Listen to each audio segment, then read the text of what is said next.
একটু খেয়াল করে দেখেন। ও ভাই দাঁড়ান, ভাই দাঁড়ান, আপনি কনে যাচ্ছেন? ফুড ডেলিভারি দিতে যাচ্ছি।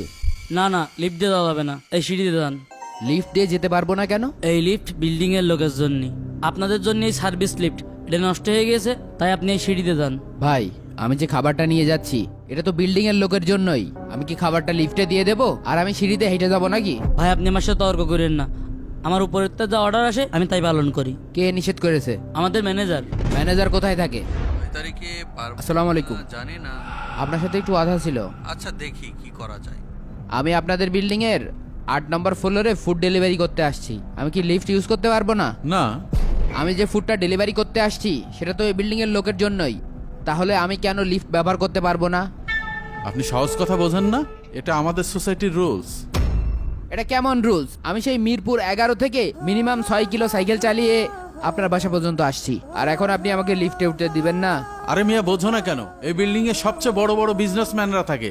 আমাদেরও একটা রুলস আছে। এই যে ডেলিভারি কোম্পানিটা, আমি হচ্ছে এই ডেলিভারি কোম্পানির ওনার। আমার রাইডাররা আপনাদের বাসার নিচে এসে দাঁড়ায় থাকে। আপনার এই বিল্ডিং এর লোকেরা তাদেরকে অপমান অপদস্থ করে লিফট ব্যবহার করতে দেয় না।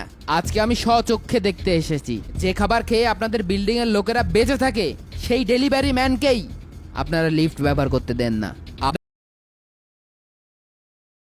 আপনাদের ভিতরে ঢুকতে পারে, কিন্তু মনুষ্যত্বটা এখনো আপনাদের ভিতরে ঢুকেনি। আমাদের অ্যাপসে আপনাদের এই বিল্ডিংটা টোটালে ব্লক করে দেব, যাতে এখান থেকে কেউ ফুড অর্ডার না করতে পারে।